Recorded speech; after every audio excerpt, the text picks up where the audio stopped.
Halo, aku Al, dan karena kebetulan lagi bulan Ramadan, daripada berkonflik, mending kita ngomongin teori konflik. Asik.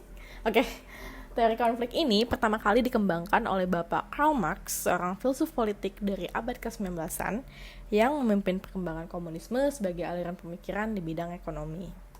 Teori konflik adalah istilah umum yang mencangkup sejumlah pendekatan sosiologis yang menerapkan fungsionalisme dan memberikan gagasan bahwa konsep dasar dari masyarakat adalah perjuangan antar kelompok yang berbeda untuk akses kepada sumber daya yang terbatas. Nah, teori konflik ini berasumsi bahwa semua masyarakat memiliki pembagian kekuasaan struktural dan ketimpangan sumber daya yang membuat kelompok-kelompok ini dengan kepentingan dan perspektifnya sendiri saling bertentangan. Misalnya, dalam Marxisme, ditekankan kalau konflik kelas itu terjadi karena sumber daya ekonomi.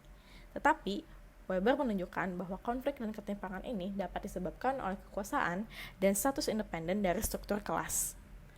Dalam pendekatan fungsional, teori konflik dilihat sebagai suatu anomali.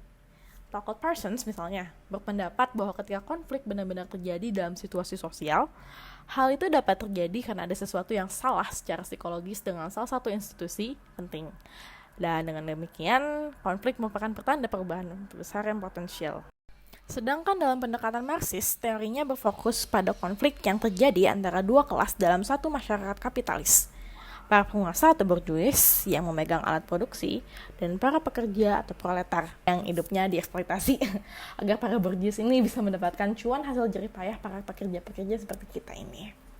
Nah, jika kekuatan kelas borjuis ini ditantang dengan katakanlah pemogokan atau demo gitu, kelas borjuis dapat menggunakan hukum untuk mengkriminalisasi mereka yang mengancam, dan pemberitaan media akan dimanipulasi untuk memberi kesan bahwa kepentingan kelas penguasa adalah kepentingan seluruh bangsa. Kayak kenal ya.